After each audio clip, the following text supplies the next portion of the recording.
সমস্ত জিনিস থেকে আপনার হাত থেকে কেড়ে নিতে পারে, তার ক্ষেত্রে আমাদের নিউ জেনারেশন যারা আছে তারা আগামী দিনে তাদের কি সেফগার্ড থাকবে, সেটা আমাদের সবারই একটা রেসপন্সিবিলিটি আছে। সেটা শুধু পার্টিকুলার একটা কমিউনিটি না, হোল আমাদের যারা সিটিজেন আমরা সবাই আমাদের রেসপন্সিবিলিটি বলে আমরা মনে করি। তার জন্য আজকে এই পবিত্র হাউসের মধ্যে আমাদের অপিনিয়ন সেটাই আমাদের রাজ্য সরকারের কাছে আগামী দিনে আমাদের এই ইলিগাল ইমিগ্রেন্ট সেটাকে কিভাবে বন্ধ করা যায়। এবং আমাদের রাজ্যের মাননীয় মুখ্যমন্ত্রী উনি স্পষ্টভাবে বলেছে যে বাংলাদেশ থেকে যারা আসছে বা বাংলাদেশে যারা আছেন এখন তারাও একটা পরিস্থিতিতে এমন জায়গাতে তারাও একটা রিয়েলাইজ করার একটা সময় এসেছে যে ত্রিপুরার মধ্যে একটা সেফগার্ড নেই।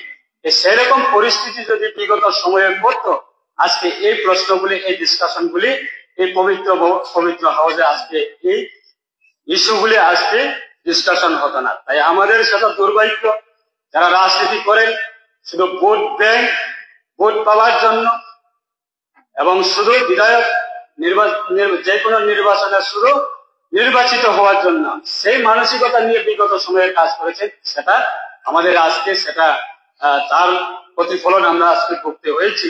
আমাদের সেটাই আমাদের আবেদন আজকে আপনার চেয়ারম্যান সাহেবের মাধ্যমে আমাদের রাজ্য সরকারের কাছে সেটাই আবেদন থাকবো যে ইলিগাল ইমিগ্রেন্ট সেটা আমাদের অত্যন্ত সকলেই কর্তব্য সেটাকে বন্ধ করা। Thank you.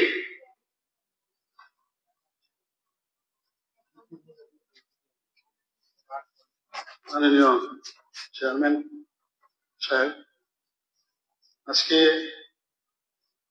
আমাদের মাননীয় বিধায়ক রঞ্জিত দেববর্মা মহোদয়ের যে কলিং অ্যাটেনশনের উত্তরে বিস্তারিত আলোচনা হয়েছে।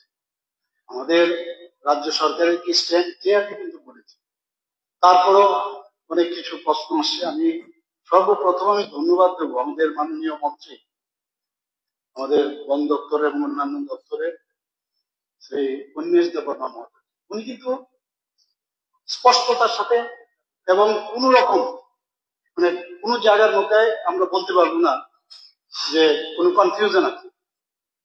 এই যে বিষয়টা যে বলছে এই যে সিএএ, আমি ওনাকে ধন্যবাদ দেব এই কারণে উনি খুব পরিষ্কার ভাবে বলেছেন।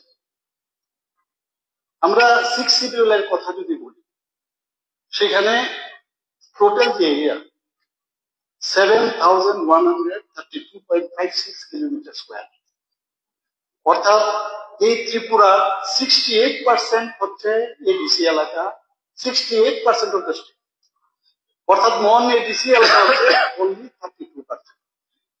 এখন বিষয়টা হচ্ছে যে সিএএ এবং মাননীয় মন্ত্রী শ্রী উন্মেষ দেববর্মা একটা জিনিস খুব সুন্দর বলেছেন যে একটা হচ্ছে সংখ্যালঘু নির্যাতিত যারা বাংলাদেশ, এটাকে শুধু ত্রিপুরার জন্য বলা হয়নি, সারা ভারতবর্ষের কথা চিন্তা করে বলা হয়েছে যে একটা হচ্ছে নির্যাতিত যারা আছেন সংখ্যালঘু, ওখানকার সংখ্যালঘু কোথায় এবং সংখ্যালঘু কারা? হিন্দু, শিখ, বৌদ্ধ, জৈন, পার্সিয়ান, খ্রিস্টান, যারা এখানে নির্যাতিত তারা যদি ভারতবর্ষে আসে তাহলে তাদের নাগরিকত্ব দেওয়া হবে।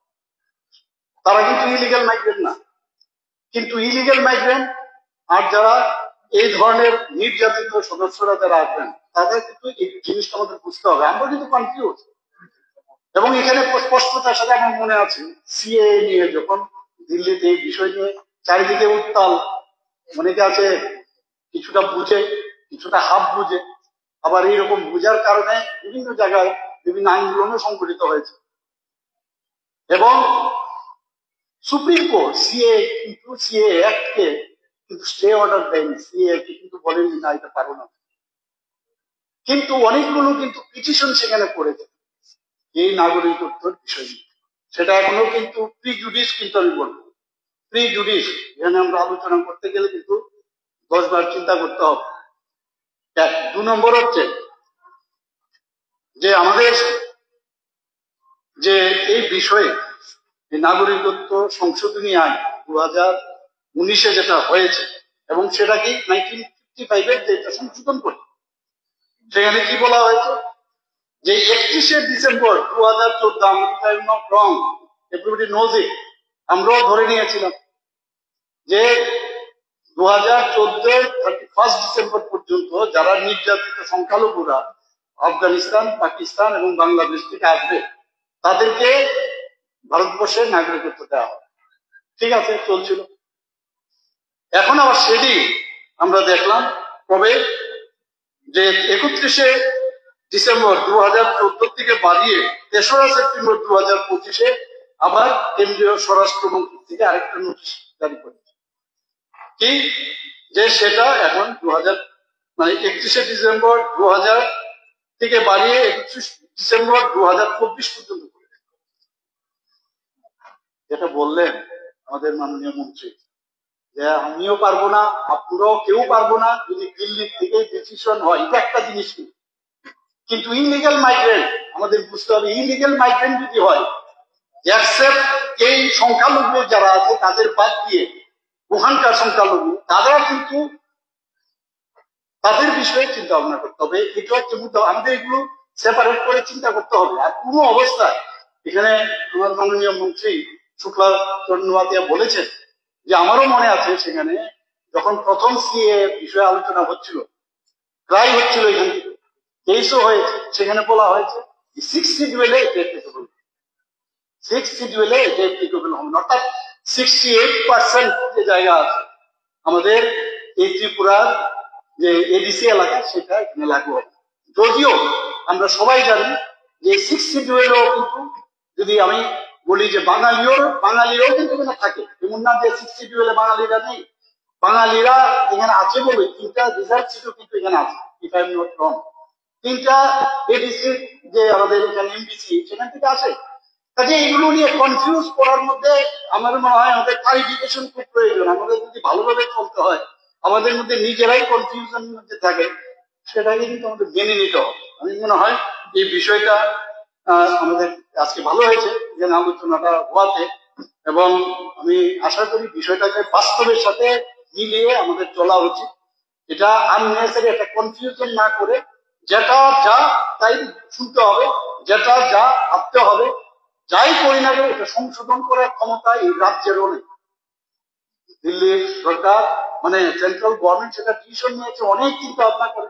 তো সেই বিষয়টা এখানে আজকে বিশেষভাবে চেয়ারম্যান সাহেব আপনাকে আমি ধন্যবাদ দেবো যে আপনি অ্যালাউ করেছেন, সবাইকে কিন্তু আপনি অ্যালাউ করেছেন, এবং সবাইকে এই আলোচনার জন্য এই বিধানসভার পবিত্র বিধানসভার মধ্যে it was need of the hour. আমি বলবো যাই আলোচনা হয়েছে, I think everybody would be satisfied. Thank you, নমস্কার। সবার পরবর্তী কার্যসূচি হলো একটা সত্য, যারা বাংলাদেশে নির্যাতিত হয়ে ভারতবর্ষ বা ত্রিপুরায় যারা আছেন তারা কি এখানে রিপোর্ট করছেন যে আমরা বাংলাদেশে ধর্মীয় কারণে নির্যাতিত হয়ে আছি?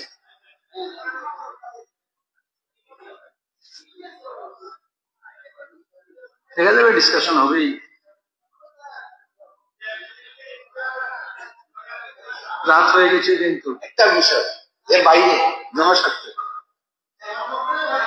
ডিটেলস কথা বললো, একটা মিনিট, এর বাইরে আর জনস্বার্থে ডিটেলস মাননীয় পরিবহন দপ্তরের মন্ত্রীর নজরে একটা বিষয় আপনার মাধ্যমে। আরে এটা কথা নাকি এখন normal business, 1 minute, normal media 8টা বাজবে, নর্মাল মিডিয়া 8টা বাজবে, 1 মিনিট।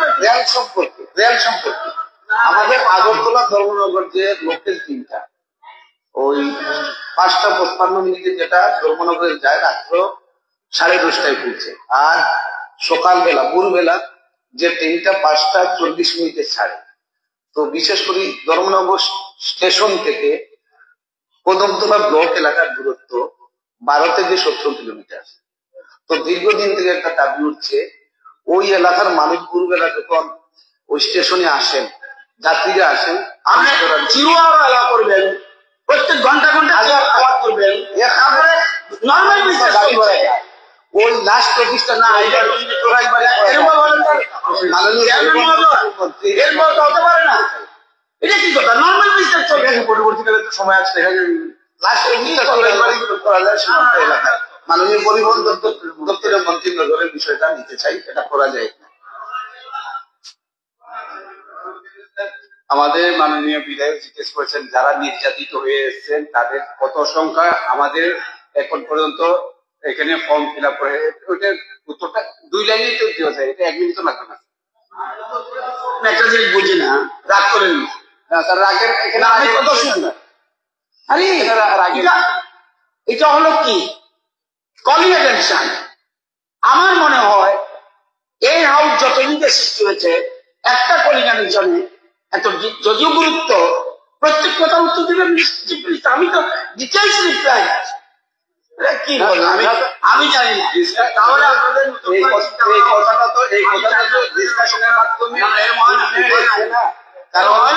নির্যাতিত, এটা তো অর্ধেক উঠেছে। আর উনি পার্সোনালি বলুন না, হাউসে না বলে তো জিজ্ঞেস করতে পারেন। অনেক কিছু আছে যেগুলি পার্সোনালি জিজ্ঞেস করতে পারেন। সময় নষ্ট হচ্ছে তো। আমরা যদি প্রশ্ন করি, প্রশ্ন ডিসকালাও হয়ে যায়, এভাবে হয় না। আমরা যদি প্রশ্ন করি, এই প্রশ্নটা যদি আমরা প্রশ্ন করে পাঠিয়ে দিই, ডিসকালাও হয়ে যায়। আর এর জন্য আমরা আজকে আপনার মাধ্যমে মাননীয় সুপ্রিম সেক্রেটারি জানতে চাই যে কতটুকু নির্যাতিত বাংলাদেশি আমাদের ত্রিপুরা রাজ্যে এসেছেন, মানে সিটিজেন। ঠিক আছে, দেখাবেন চিফ মিনিস্টার এই তথ্য দিতে হবে। বারবার উত্তর দিচ্ছেন। পারেনি ভাই, আপনার তো মিনিস্টার, আমরা চাইলে উত্তর দিতে হবে। আমরা চাইছি আমরা একদম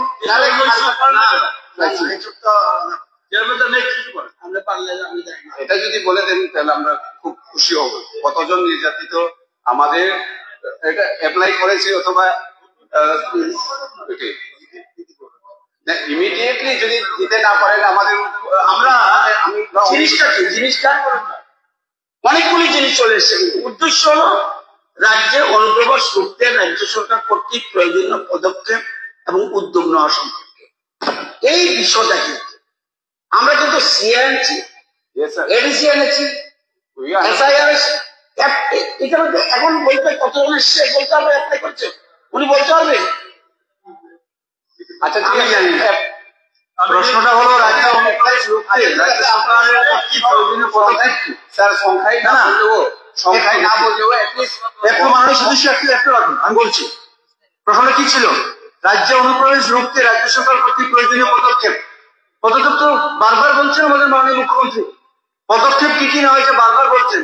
যত প্রশ্ন করবেন সবগুলি কি উত্তর দিতে হবে নাকি? ঠিক আছে, পরবর্তীকালে হবে। আমি নেক্সট বিজনেস যাচ্ছি। দেখুন অনেক বিজনেস রয়ে গেছে, কিন্তু অনেক বিজনেস রয়ে গেছে।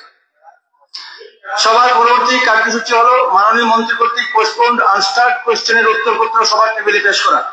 ত্রয়োদশ বিধানসভার সপ্তম অধিবেশনে পোস্টপোন্ড আনস্টার্ড কোয়েশ্চেন নাম্বার 27 এর উত্তর দেওয়া সম্ভব হয়নি। এখন আমি তপশিলি উপজাতি কল্যাণ ইত্যাদি দপ্তরের দায়িত্বপ্রাপ্ত মাননীয় মন্ত্রীকে অনুরোধ করছি পোস্টপোন্ড আনস্টার্ড কোয়েশ্চেন নাম্বার 27 এর উত্তর সবার টেবিলে পেশ করার জন্য। মাননীয় speaker sir, I do hereby to lay a copy of replay of the postponed unanswered question number 27 on the table of the House. Now the business before the House is laying a copy each of the audit report of Samagra Shiksha Tripura for the year 2023-24. Number 2, the annual report of the Tripura Human Rights Commission for the year 2023. Number 3, the annual report of the Tripura Human Rights Commission for the year 2024. Number 4, the Tripura Land Revenue and Land Reforms Diversion of Land Rules 2025. Number 5, the Tripura Land Revenue and Land Reforms Allotment of Land 10th Amendment Rules 2025. And number 6, the Tripura Land Revenue and Land Reforms 19th Amendment Rules 2024 on the table of the House.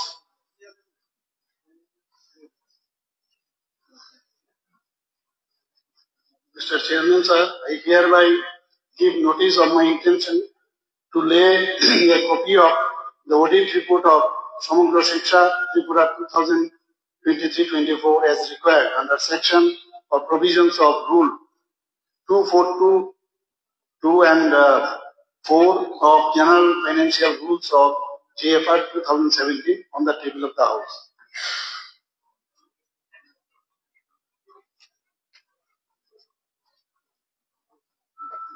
Mr. Chairman, sir, I hereby give notice of my intention to to lay a copy of the annual report of the Tripura Human Rights Commission for the year 2023 as required under Section 2A of Protection of Human Rights Act 1993 on the table of the House.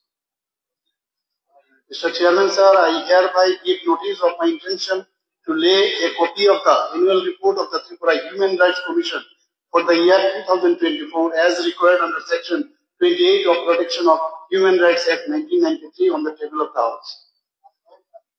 Mr. Speaker, sir, I hereby give my notice of my intention to lay a copy of the Tripura Land Revenue and Land Reform in bracket diversion of the land bracket complete rules 2025 as required Section 198 of the TLR and LR Act 1960 on the table of the House. Respected Speaker, respected Chairman, sir, I hereby give notice of my intention to lay a copy of the Tripura Land Revenue and Land Reforms in bracket allotment of land bracket complete again bracket 10th amendment bracket complete rules 2025 as required Section 198 of the TLR and LR Act 1960 on the table of the House.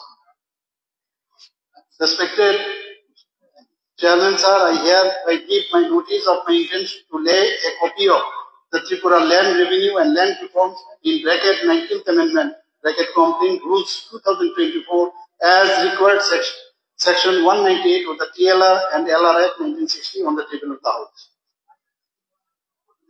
Now the business before the House is laying a copy of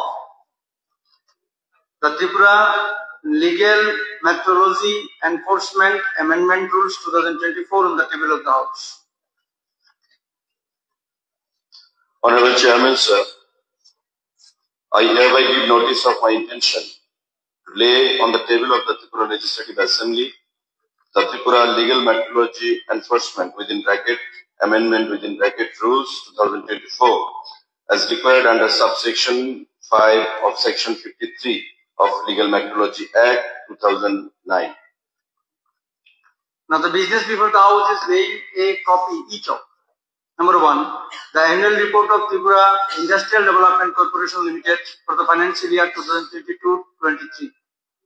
Number 2, the 56th annual report of the Tripura Small Industries Corporation Limited for the year 2020 to 2021. Number 3, the 57th annual report of the Tripura Small Industries Corporation Limited for the year 2021 to 2022. Number 4, the 58th annual report of the Tripura Small Industries Corporation Limited for the year 2022 to 2023. Number 5, the 43rd annual report on the accounts of Tripura Tea Development Corporation Limited for the financial year 2022 to 23. And number 6, the annual report of the Tripura Jute Mills Limited for the year 2023 to 2024 on the table of the House. Honorable Chairman, sir, I beg to lay number 1, the annual report of Tripura Industry Development Corporation Limited for the financial year 2022 to 2023.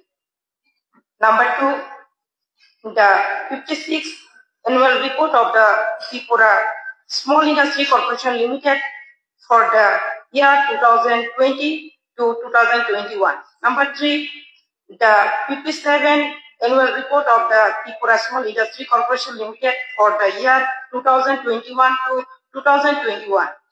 Number 4, the 58th annual report of the Tripura Small Industry Corporation Limited for the year 2022 to 2023. Number 5, the 43rd annual report on the accounts of Tripura Tea Development Corporation Limited for the financial year 2022 to 2023. And 6 number, the annual report of the Tripura Jute Mill Limited for the year 2023 to 2024 on the table of the House. Thank you, sir. Honorable members are requested kindly to collect the copies of the audit report, annual reports, rules from the notice office of the Tripura Legislative Assembly. সবার পরবর্তী কার্যসূচি হলো committee on public accounts undertakings এর 55তম প্রতিবেদন সভায় উত্থাপন। Economic committee on public undertakings এর chairmanship Chittaranjan Debbarma মহোদয়কে কমিটির 55তম প্রতিবেদন সভায় উপস্থাপন করার জন্য অনুরোধ করছি। Honorable Chairman, sir. I, as the chairman of the Committee on Public Undertakings, and on behalf of the committee,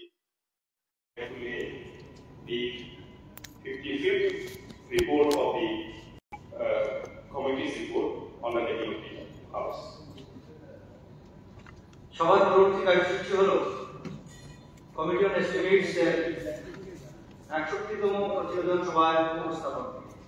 economic committee on estimates এর চেয়ারম্যান শ্রী রামপদ চৌধুরী মহোদয়কে কমিটির 61তম প্রতিবেদন সভায় উপস্থাপন করার জন্য।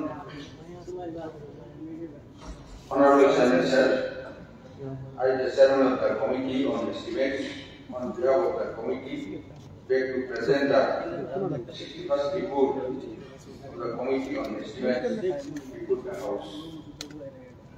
সভার পরবর্তী কার্যসূচি হলো কমিটি অন পিটিশনস এর 51তম প্রতিবেদন সভায় উপস্থাপন।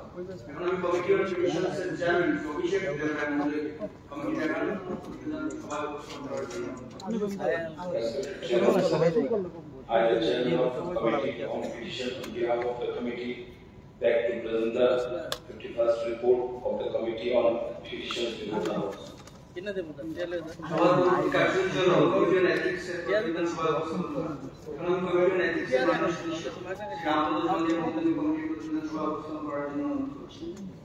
Honorable Chairman, sir, I, the member of the Committee on Ethics, on behalf of the committee, beg to present the report of the Committee on Ethics before the House.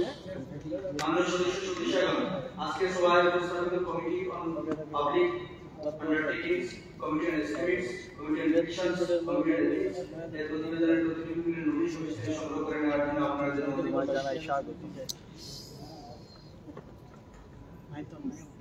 মাননীয় সদস্যগণের অবগতির জন্য জানাচ্ছি যে রাজ্যের ৬টি বিধানসভা নির্বাচনী কেন্দ্রের অন্তর্গত বিভিন্ন জনবসতি এলাকার বাসিন্দাদের তরফ থেকে 13টি পিটিশন ত্রিপুরা বিধানসভায় জমা দেওয়া হয়েছে।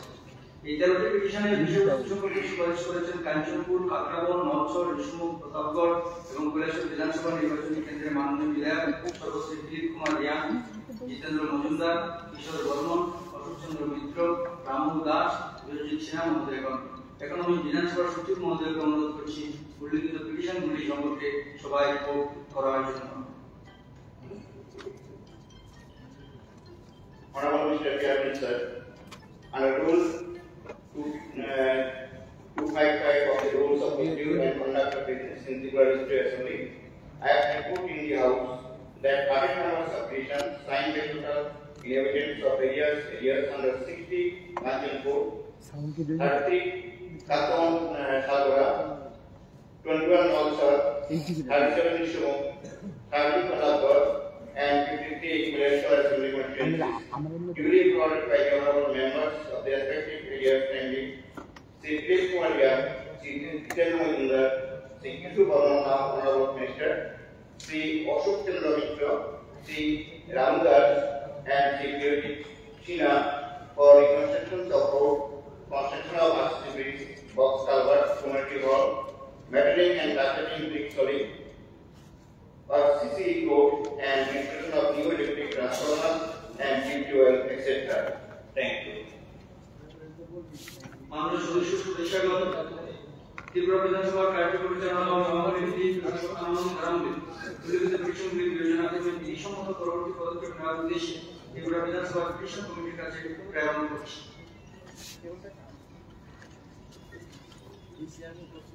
মাননীয় সদস্যগণ, এখন সভা কার্যসূচি হল Tripura state goods and services tax 9th Amendment Bill 2025, Tripura bill number 8 of 2025 পেশ করে বিবেচনার জন্য প্রস্তাব করতে আমি অর্থ দপ্তরের দায়িত্বপ্রাপ্ত মাননীয় মন্ত্রীকে অনুরোধ করছি।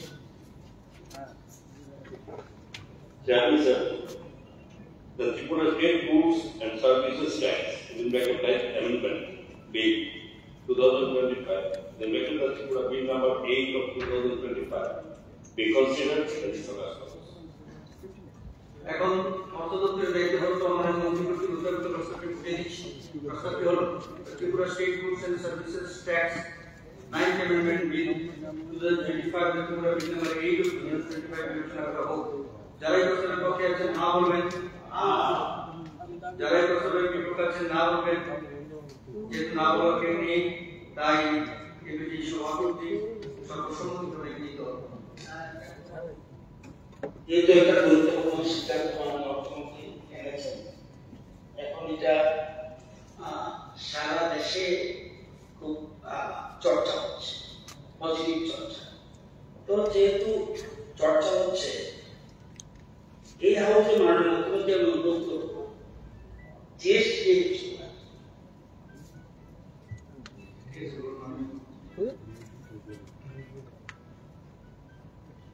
চেয়ারম্যান সাহেব,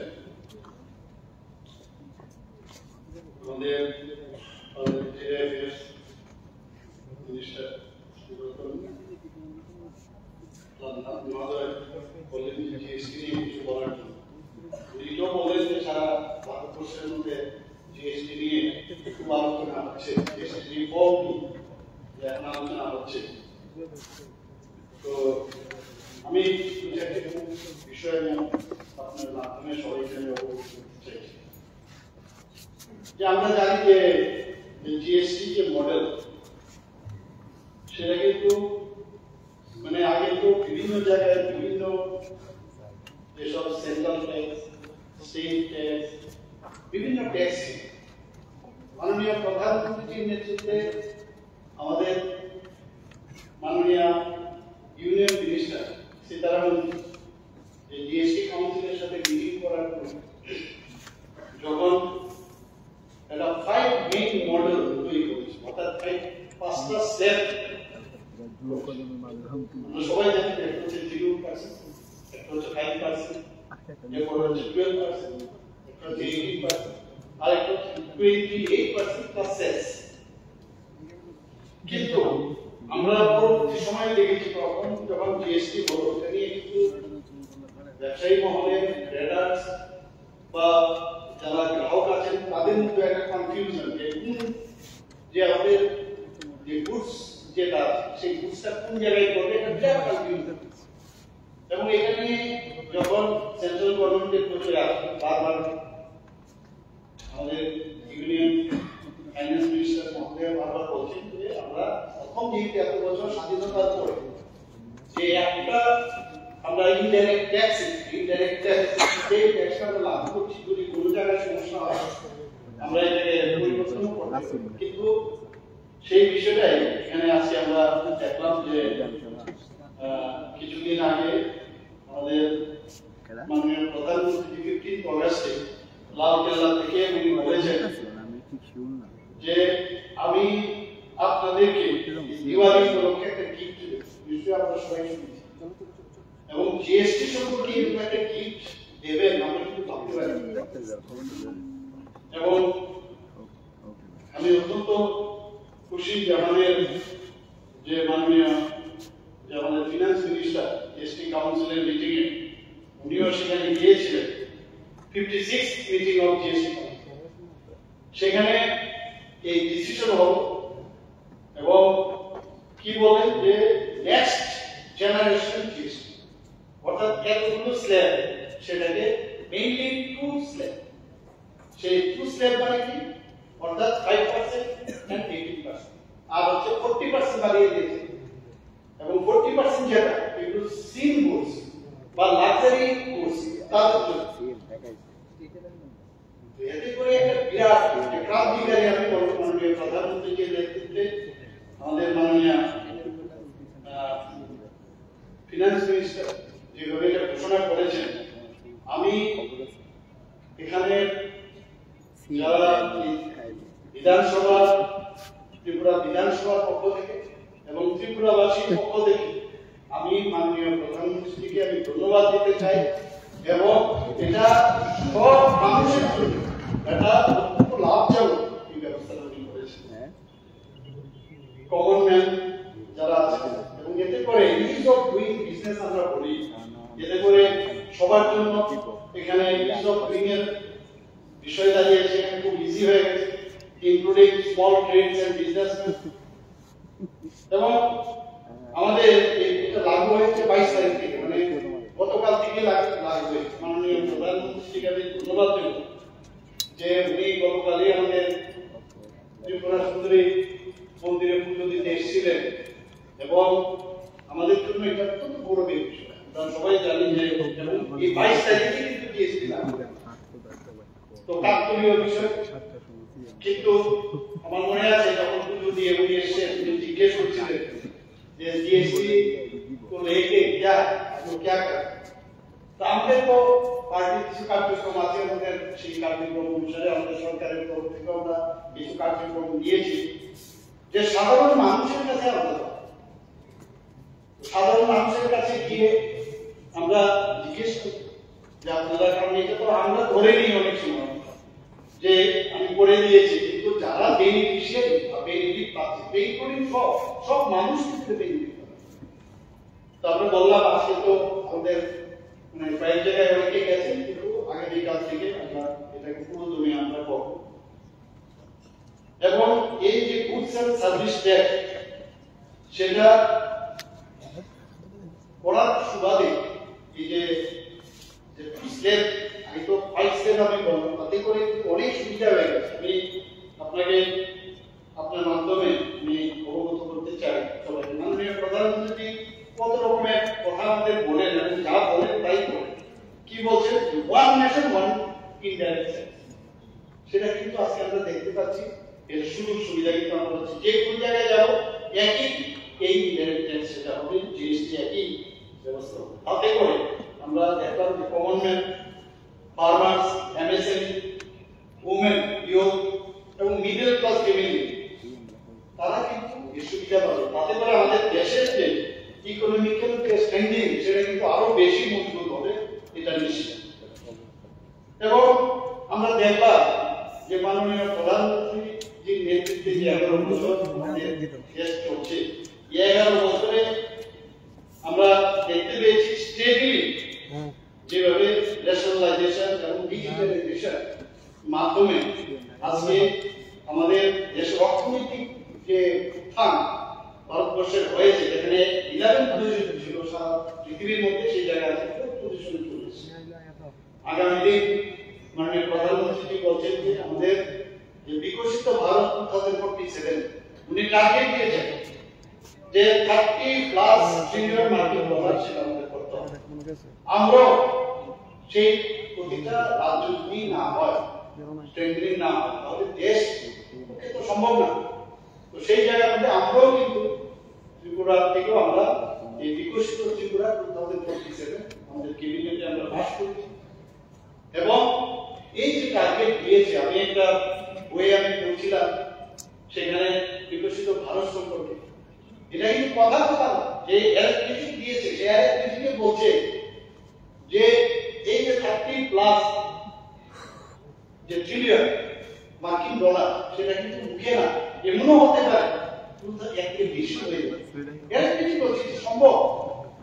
এবং এমন একটা জায়গায় আমি বলছে যে 2050-তে এটা এরকম জায়গায় যাবে আমাদের ভারতবর্ষের অর্থনীতি, যে যেটা সারা পৃথিবীর মধ্যে প্রথম স্থানে আমাদের ভারতবর্ষ। এই বিষয়গুলো আজকে আমরা দেখতে পাচ্ছি যে এক ভারত শ্রেষ্ঠ ভারত। এবং আমরাও বলছি আমাদের প্রতিটা রাজ্য, আমরা ত্রিপুরাতেও বলছি এক ত্রিপুরা শ্রেষ্ঠ ত্রিপুরা, সেটা কিন্তু আমরা আজকে কিন্তু সেটা আমরা দেখতে পাচ্ছি। এবং কালকে আমাদের মাননীয় মন্ত্রী ত্রিপুরায় মহোদয় আমাকে একটা কাগজ ধরিয়েছিলেন এবং আজকে এই বিধানসভাতে আমি বলতে দ্বিধা করবো না, আমাদের এই বিষয়ে আলোচনা খুব প্রয়োজন। এখানে এইসব ইনডাইরেক্ট ট্যাক্স নিয়ে আমাদের মাননীয় বিধায়ক আমার খুব পুরনো পরিচিত গোপালবাবু আছেন, উনি একদম মানে স্পেশালিস্ট, উনি জানেন বুঝেন। এখন অনেক সময় বলতে পারেন যে এতে আমাদের মাননীয় মন্ত্রী আমাকে সব জায়গা থেকে রিপোর্ট নিয়ে ত্রিপুরা কি হচ্ছে, আমি এই ডাটাটা দিয়ে আমার কথা বলা শেষ করবো। যে যদি আমরা মিল্কের কথা বলি, যেটা জিএসটি আগে যেটা ছিল সেই 5% থেকে এখন এই যে 22 তারিখ থেকে লাগলো নীল হয়ে গেছে। তাহলে এর সাথে যুক্ত যত যারা আছে কৃষক থেকে আরম্ভ করে সবাই বিক্রেতা থেকে তাদের কিন্তু লাভবান হবে, গ্রাহকেরও লাভবান হবে।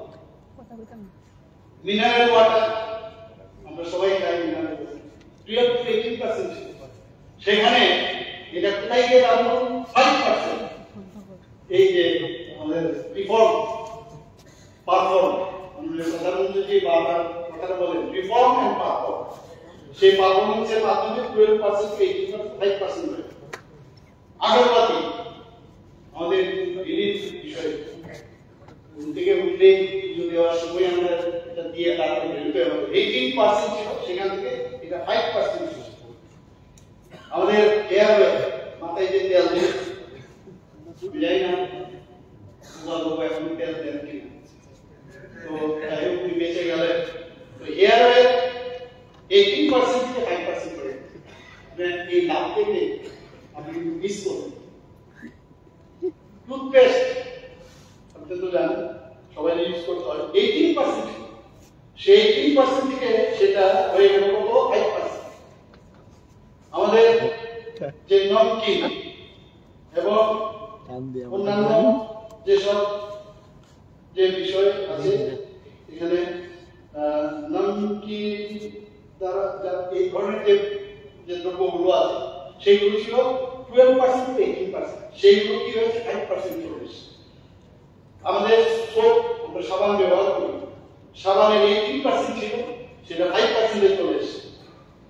ফুটওয়্যার আমাদের জুতো পরি, সেইগুলো 5% আপ টু 1000 ছিল আগে, সেখানে 18% অ্যাবাভ 5% থেকে 18% অ্যাবাভ ছিল, 5% আপ টু 1000 18% অ্যাবাভ ছিল।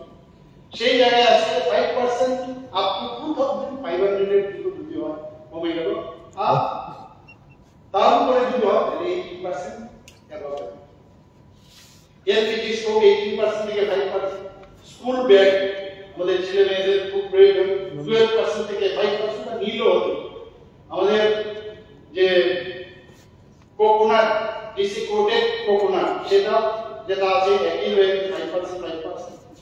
চকলেট ইত্যাদি সেগুলো 18% থেকে 5% হয়েছে। আমাদের পেস্ট, তারপর আপনার ম্যাক্রোনি নুডলস সেগুলো 12% থেকে 18% থেকে 5% হয়েছে। ড্রিঙ্কিং ওয়াটার সেগুলো যেমন 20 লিটারের বোতল যদি হয় সেটা 12% থেকে 18% ছিল আগে, সেটা 5% হয়েছে। Drinking water pack in 20 litre বোতল আগে 12% থেকে 18% ছিল, সেটা 5% হয়েছে। ওয়াশিং মেশিন 28% 18% ছিল, 28% বা 18% সেই জায়গায় এটাকে 18% 28% ছিল, সেটা 18% হয়েছে। মেডিকেটেড, সেখানে মেডিকেটেড হেলথের যেসব বিষয়গুলো আছে এখানে ডায়াগনস্টিক যে এজেন্টগুলো আছে সেগুলো 12% থেকে 18% ছিল, 5% হয়েছে। আমাদের মাননীয় বিধায়ক সুদীপ রায় বর্মন বলছিল যে অনেক দাম নাকি ওষুধের বেড়ে গেছে, আজকে কিন্তু দেখুন অনেকটা কমে গেল।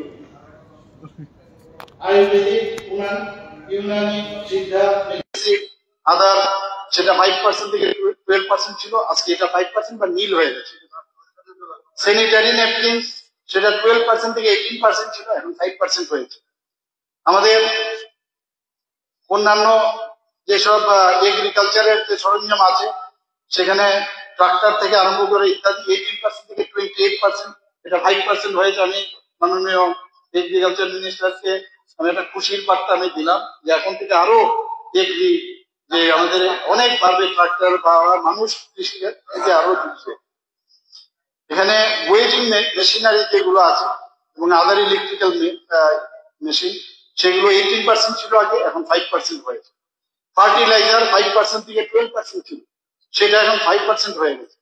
ফার্টিলাইজার ফসফরিক অ্যাসিড 18% ছিল, 5% হয়েছে। এবং এই ধরনের স্যান্ড ফ্লাই এর ব্লক সেগুলো 12% থেকে 18% 5% হয়েছে। সিভিং মেশিন সেগুলো 18% ছিল, 5% হয়েছে। আর দুটো বলে আমি শেষ করে দেব। এবং আমাদের ব্যাম্বো ফার্নিচার আমাদের জন্য এটা খুব প্রয়োজন, সেখানে ত্রিপুরার জন্য খুবই প্রয়োজন, সেখানে 18% থেকে 28% ছিল, সেটা 5% হয়েছে। আর হ্যান্ডিক্রাফট 12% ছিল, সেটা 5%। আমি এই যে বিষয়গুলো আপনার মাধ্যমে আমি এই সদনে আমি রাখলাম। আমি আশা করি আমাদের জিএসটির যে রিফর্ম হলো, তো আমাদের ভারতবাসীর জন্য অত্যন্ত এটা প্রয়োজনীয় বিষয়, বিশেষ করে ত্রিপুরা। সবাইকে অসংখ্য ধন্যবাদ। আমি দুইটা লাইন বলছি। আপনাদের প্রত্যেকে আসলে জানেননি আমার বিলের কিন্তু বাকি পোর্শনটা বাকি আছে, কমপ্লিট করিনি, এই বিলটা কমপ্লিট করিনি, তারপর বলবেন আপনি। Tripura state goods and service tax এর বাকি পোর্শনটা হচ্ছে, আমি বিলের ধারাগুলি বলে দিচ্ছি। চেয়ারম্যান স্যার, উনি যদি বলেন বিল পাস হওয়ার পরে বলবেন কেন? বললে আপনি কি এই সম্বন্ধে বলবেন? এটা হয় না, বিল পাসের আগে ডিসকাশন। আপনি কি এই সম্বন্ধে বলবেন? এই সম্বন্ধে বলুন। আচ্ছা মিস্টার চেয়ারম্যান স্যার, এখানে যে বিলটা এনেছে মাননীয় অর্থমন্ত্রী, finance minister, Tripura state goods and service tax 9th amendment bill 2025, এটা মাননীয় মুখ্যমন্ত্রী বলেছে ইলেভেন্টলি নেশন ওয়াইজ। এখানে যেটা কমিয়েছে সে ব্যাপারে তো প্রশংসা রাখতে পারে, কিন্তু ট্যাক্স সিভিং এই ওয়ান নেশন ওয়ান ট্যাক্স এটা 2006 সালে ইউপিএ গভর্নমেন্টের সময় প্রথম ইন্ট্রোডিউস করার চেষ্টা করেছিল, কিন্তু বিরোধীতে আপত্তি সত্ত্বে সেটা তুলে নেওয়া হয়েছে। আমি যেটা বলতে চাই যে মাননীয় মুখ্যমন্ত্রী যে বলেছেন ট্যাক্স কমিয়েছে, সত্যি ট্যাক্সটা যখন কমেছে মানুষের খুব ভালো হবে, কিন্তু একটা কথা হলো যে মাননীয় প্রধানমন্ত্রী নবরাত্রি কালকের থেকে শুরু হয়েছে, ট্যাক্সটা ইন্ট্রোডিউস হয়েছে 20 তারিখ উনি একটা জাতির উদ্দেশ্যে ভাষণ দিয়েছে, যার ফলে সব ভালো লেগেছে, এটাও ভালো লেগেছে, ওয়ান নেশন ওয়ান ট্যাক্স। কিন্তু আমি বলবো sir, I did to be apprise to the house, যে কিছু মনে করবেন না, মুখ্যমন্ত্রী করে বক্তব্য রাখা ঠিক নয়। আমি বলবো পেট্রোল ডিজেল এটাও যদি ওয়ান নেশন ওয়ান ট্যাক্স হতো আমরা ভালো লাগতো, কারণ এর মধ্যে state tax and central government ট্যাক্সটা ট্যাক্স ডিউটিটা এটা প্রায় 35 থেকে 40 টাকা। এটা যদি বাদ যায় তাহলে আমরা ইন অ্যারাউন্ড 70 রুপিস পেট্রোলটা পেয়ে যাবো, তাহলে এটা হলে ভালো হতো, আরো ভালো। আমি যেটা বলছি যে মাননীয় অর্থমন্ত্রী যে জিএসটি যে অ্যামেন্ডমেন্ট এনেছেন, এটা বইটা অ্যামেন্ডমেন্ট পোর্শনটা এনেছেন, বইটা পাওয়া দুষ্কর। আমি কালেক্ট করেছি, যদিও এটা ফার্স্ট এডিশন। এখানে সেকশন আমি 10 আমি বলবো, এখানে provided that in case of any order demanding penalty without involving demand of any tax, no appeal shall be filed against such order unless a sum equal to 10% of the said penalty has been paid by the appellant. এটা একটা আমি আনছি, আমি কয়েকটা section বলিনি sir. another section 112 112 provided that in the case of any order determining penalty without involving demand of tax, no appeal shall be filed against such order unless they equal to 10% of the said penalty in addition to the amount payable under proviso to subsection 6 of section 107 has been paid by the appellant. এখানে আরেকটা হলো sir, after 122 পরে 122A হয়েছে, এখন inserted another section 122B। এটা কি sir? You are a lawyer, you will understand. Ratan বাবু এবং another আপনার কথা বলেন। বলতে চাইছেন, আমি তো কিছু বুঝতে পারছি sir. Notwithstanding anything containing in the act where any person referred in clause B of subsection 1 penalty for the section 148A act in contravention of the provision of the said section, he shall in addition to any penalty under chapter 15 or the provision of this chapter be liable to pay a penalty equivalent to amount of 1 lakh rupees or 10% of the tax liable on such goods whichever is higher, মানে minimum 1 lakh penalty দিতে হবে যদি appeal করতে tribunal. আমি যেটা বলছি sir, এগুলি মাননীয় মুখ্যমন্ত্রী যেটা বলেছেন, প্রধানমন্ত্রী তো স্যার 5% দুইটা ডিজিটে নিয়ে এসছেন, 5% and 12%, ঠিক আছে, প্রশংসনীয়। আমি আগেই বলেছি পেট্রোল ডিজেলটা যদি এটার মধ্যে জিএসটির মধ্যে নিয়ে আনে তাহলে আমাদের দ্রব্যমূল্য অনেক কমে যাবে। আমি যে কথাটা বলছি স্যার, এই যে জিএসটি অ্যামেন্ডমেন্ট তাড়াহুড়া করে করছে, একটা লোক যদি একটা ট্রেডার বিজনেসম্যান 1 লাখ টাকা দিয়ে পেনাল্টি যদি ও অ্যাপিল করতো, সেই টাকাটা আমাদের থেকে গেছে, ও তো বাড়ির থেকে এনে দেবে, জিনিসপত্রের দাম বাড়বে। এখানে মাননীয় অর্থমন্ত্রী এটা পেশ করেছে। আমার মনে হয় sir, you know penal provision is a quasi-criminal provision. It cannot be imposed without being heard. আপনাকে দেখে যদি আলোচনা না করে বা আপনার appearance না নিয়ে এটা করা যায়। It is a penal provision. It has been already, it is the direction of the Supreme Court also. এখানে আমি বলবো এটা আমরা পাস করতে রাজি, এখানে মেজরিটি আছেন। কিন্তু I will request to the Honorable Chief Minister and Finance Minister, including all the learned member of the House, যে এটাকে সিলেক্ট কমিটিতে পাঠিয়ে সুন্দর করে এটা আমার সমনষ্ট sir, all party meeting, Kerala অর্থমন্ত্রী, তেলেঙ্গানার অর্থমন্ত্রী, আমাদের যে অর্থমন্ত্রী, ভারতবর্ষের সব অর্থমন্ত্রী বসে রাত 11টা অনেকক্ষণ আলোচনা করে আলোচনা চলে, আলোচনা চলেই নাই। মুখ্যমন্ত্রীকে বলেছে কেন? অ্যাপ্রাইজ করার জন্য। আমি একটা কথা বলছি, Jack of all trade master of নান। আমি একটা কথা বলছি, আমি এখানে বলছিলাম সেকশন ওয়াইজ, ওনার যদি কোনো বক্তব্য থাকে উনি নিশ্চয়ই বলতে পারবেন, উনি তথ্য সম্রাট। আমি যে কথাটা বলছি, it is my appeal to the house, it is my appeal through you, যে এটাকে সিলেক্ট কমিটিতে পাঠিয়ে সুন্দরভাবে আনেন, so that general people should not be paralyse. এটার জন্য আমি বলছি, না করলে না করে আপনারা পাস করেন, আমাদের ডিসিশন নোট রইল।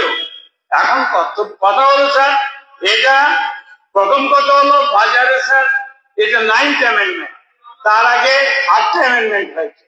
এখানে আমাদের অ্যামেন্ডমেন্ট যে বিলটা দেওয়া হয় তার সঙ্গে লেটেস্ট বইটা দিয়ে দিলে খুব ভালো হয়। স্যার আমি আপনাকে অনুরোধ করছি, 10 মিনিট হয়ে গেছে, আপনার টাইম ওভার, বসুন। 10 মিনিট হয়ে গেছে তো আপনার টাইম ওভার, বসেন, আপনি বসুন, বুঝতে পারছি সবাই। আপনি বললেন তো, আপনি তো বলেছেন, না বলেছেন তো, আপনি 10 মিনিট দিয়েছি আপনাকে, বসুন বসুন, অন্যরা বলবে, মিনিস্টার সাহেব বলবেন, আপনার প্রশ্নের জবাব দেবেন তো, আপনি বসুন প্লিজ, প্লিজ বসুন, প্লিজ বসুন, বসুন, হয়ে গেছে আপনার টাইম হয়ে গেছে। মাননীয় মন্ত্রী কি কিছু বলবেন এই ব্যাপারে? আপনি 5 মিনিটের মধ্যে শেষ করুন। হ্যাঁ, মাননীয় চেয়ারম্যান স্যার, কিছু জিনিসের দাম কমেছে, এটা তো অস্বীকার করতে পারবো না, নিশ্চয়ই ধন্যবাদ জানাবো। কিন্তু আমাদের নিত্য প্রয়োজনীয় যে জিনিস সেগুলোর তো সেভাবে দাম কমল। আপনারা জানেন যে এই ট্যাক্স, এই ট্যাক্স, জিএসটি এগুলোতে জর্জরিত, ভারতবর্ষের মানুষ জর্জরিত, পার্লামেন্টের ভেতরে বাইরে সর্বত্র আন্দোলন করেছে।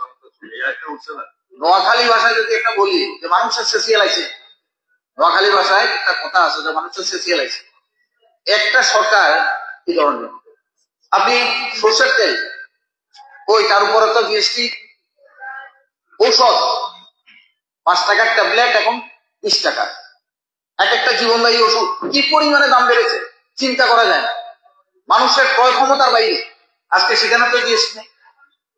লং এর কিলো কত জানেন? 3000 টাকা হচ্ছে লং এর কিলো।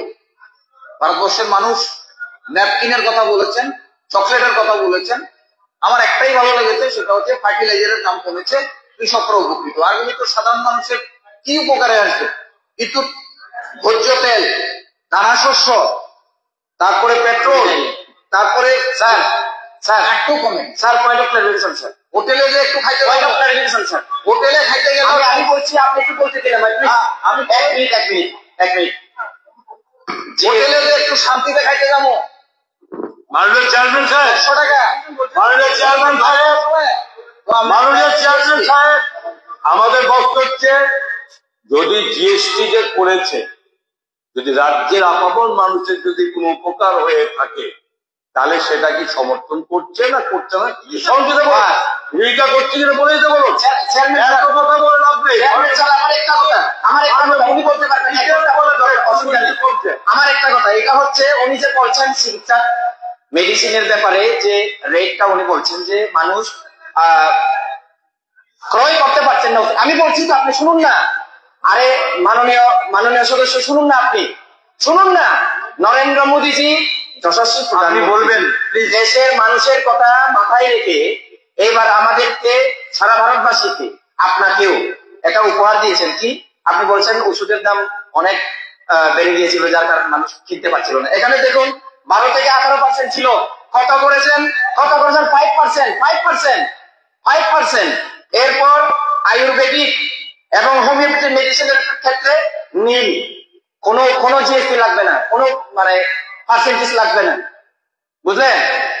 তথ্য ভিত্তিক কথা বলুন। তাহলে এই যে জিএসটি কম করে দিলেন মাননীয় প্রধানমন্ত্রী, আপনি সোজা ভাষায় বলুন না এটাকে সমর্থন করেন কিনা?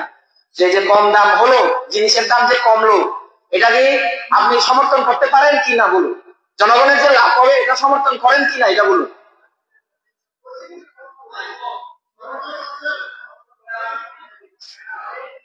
দিনের পর দিন জিএসটি বাড়িয়েছে তো নরেন্দ্র মোদী, তো এই সরকারটাই তো বাড়িয়েছে। এখন আমি 100 টাকা বাড়িয়ে 5 টাকা কমিয়ে দিয়ে বাহাদুরি নেব? ভারতবর্ষের মানুষের মাথায় এত এখন না। মানুষ এখন অনেক সচেতন, মানুষ ভীষণ সচেতন। আপনি 100 টাকা বাড়াবেন, তারপরে 20 টাকা কমিয়ে দিয়ে বলবেন হাতের তালি দাও সবাই। মানুষ এখন অনেক সচেতন, আমরা খুশি হতাম। এখানে গল্প করতে বলেছি আমরা খুশি হতাম। যারা আমি একটা কথা বলি আপনাকে, কথা হচ্ছে আমি বিল আমরা কনসিডারে পাঠিয়েছি, সেটা বলেছে, ব্যাখ্যা করেছে। এখন রাজ্যের মানুষের যখন উপকার হবে তখন মিস্টার গোপাল বাবু, মাননীয় সদস্য মাননীয় দীপঙ্কর বাবু এটাকে সমর্থন করতে সেটা কিন্তু কষ্ট করছে না।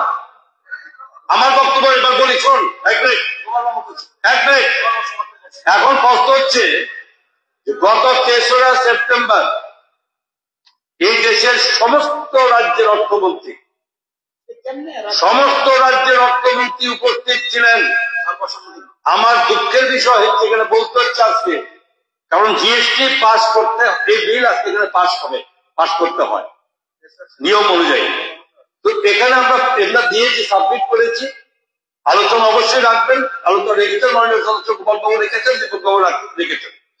প্রশ্ন হচ্ছে যে 3রা সেপ্টেম্বর দেশে মাননীয় অর্থমন্ত্রী নির্মলা সীতারামনের নেতৃত্বে এই দেশের কোন অর্থমন্ত্রী সেখানে বাকি ছিল না। যারা মাননীয় মুখ্যমন্ত্রীরা অর্থমন্ত্রীর দায়িত্বে ছিলেন তারা উপস্থিত ছিলেন, বাকি সমস্ত অর্থ। এর মধ্যে বিশেষ করে যেখানে কর্ণাটকের মাননীয় অর্থমন্ত্রী উনি আলোচনা করেছেন দীর্ঘক্ষণ, কেরলের যিনি অর্থমন্ত্রী তিনি আলোচনা করেছেন, পাঞ্জাবের অর্থমন্ত্রী আলোচনা করেছেন, এরকম বেশ কয়েকটি রাজ্য আলোচনা করেছে এবং বিভিন্ন ভাবে আলোচনার পক্ষে বিপক্ষে ভালো মন্দ। তখন এক বাক্যে দেশের সমস্ত অর্থমন্ত্রী যে মাননীয় প্রধানমন্ত্রীর ইচ্ছায় এবং দেশের অর্থমন্ত্রীর এই নেতৃত্বে মিটিং এ যেভাবে দেশের এই যে টোটাল এই যে রিফর্ম হলো, যে এই মানে জিএসটি রিফর্ম হয়েছে, 28% থেকে উঠিয়ে দেওয়া হয়েছে, উইথড্র, এটা অ্যাবলিশ হয়েছে। তো 5% আর 18% সীমাবদ্ধ 12 আর 28 উঠে গেছে। এখন এখানে মাননীয় মুখ্যমন্ত্রী একদম প্রত্যেকটা যে সাধারণ জনগণ যে নিত্য নৈমিত্তিক যে সমস্ত দ্রব্যের প্রতিদিন মানুষকে কিনতে হবে, সেই জিনিসগুলো 12% থেকে 5% এসেছে। যে জিনিস 28 ছিল সেখানে 18 এসেছে, যেখানে 12% ছিল সেখানে 5 এসছে। আজকে মেডিসিনের গল্প বলছে, জীবনদায়ী অনেক ওষুধের টোটালি জিএসটি ফ্রি করে দিয়েছে এবং সমস্ত মেডিসিনের টোটাল 5% এসে দাঁড়িয়েছে।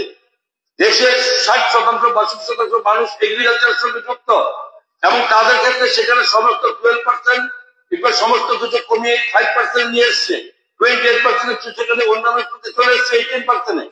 তো এই সমস্ত বলার পরেও সমস্ত রাজ্যের যারা অর্থমন্ত্রী ছিলেন তারা সর্বসম্মতিক্রমে, এরকম না যেখানে এরকম বিতর্ক যেখানে দাঁড়িয়ে বলার চেষ্টা করছে এরকম নয়, বলা আলোচনা করেছে। আমাদের হবেই এত বড় সিদ্ধান্ত আমাদের দেশের প্রধানমন্ত্রী অর্থমন্ত্রী নিচ্ছেন, এটা আলোচনা করতে হবে, জানতে হবে এবং সমস্ত কিছু কমাতে মানুষের কাছে তাদের নিত্য নৈমিত্তিক যে তাদের এই যে মানে খরচ করা, এতে তাদের কাছে অনেক সুবিধা। আমি 100 টাকা বাজারে নিয়ে যাবো, আগে আমার যেখানে 18% ছিল ম্যাক্সিমামে 28% ছেড়ে দিলাম, সেখানে আমাকে 82 টাকা বেশি খরচা করতো, আমি পাবো না। এখন কি হচ্ছে, কমিয়ে 5% করেছে, কোথাও 12% 5% করেছে।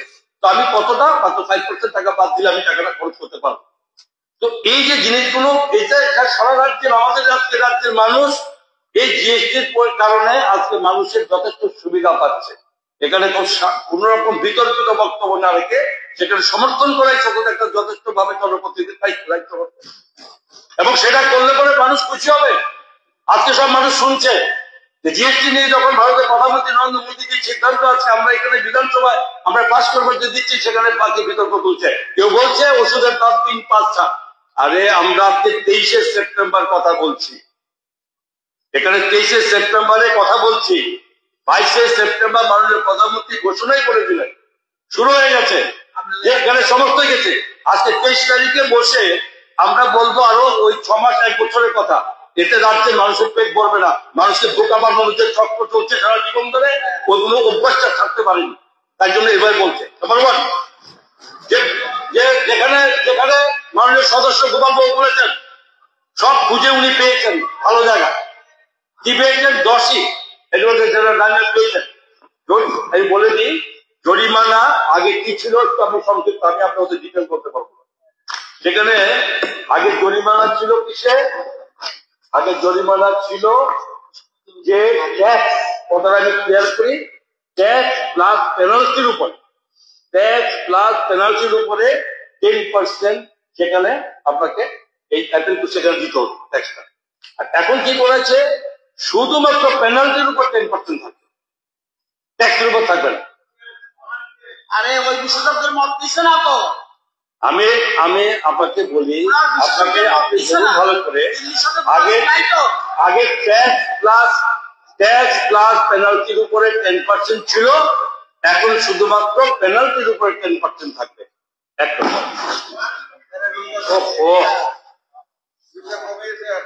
রাহুল গান্ধী জিগাই সমর্থন করছে, আপনি চুপচাপ থাকেন ভাই। এবং সেকশন 12 এই বিলে রাখা হয়েছে কি, যদি ঘুরছে কোন যদি এখানে এখন ট্যাক্স অমান্য করলে যে সিস্টেম যদি ল চলে তবে সেটা লাগু।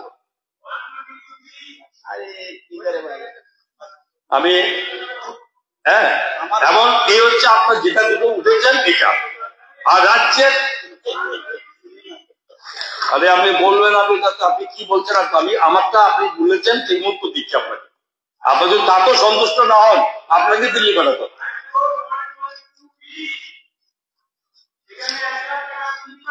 কর্ণাটক ও তেলেঙ্গানার অর্থমন্ত্রী তোমার মত দিচ্ছে না, এই রাজ্য সরকারের আমি অনুরোধ করবো মাননীয় চেয়ারম্যান সাহেবকে, মাননীয় গোপাল বাবুকে কর্ণাটকের রাজ্য সরকারের খরচে পাঠানো কথা কই, এবং সেখানে অর্থমন্ত্রীর সঙ্গে আলোচনা করে এসে উনি বুঝে আসো ওনার এখানকার অর্থমন্ত্রী কি বলেছিল, তবে বোধহয় এখানে আমাদের সময় কম নষ্ট হবে এবং রাজ্যের মানুষের উপকার হবে। নাহলে অতই ভাবে কর্কট আছে হ্যাঁ, আমার বক্তব্য হচ্ছে উনি যেটা বলেছেন 122 মাননীয় বলতে দিন না।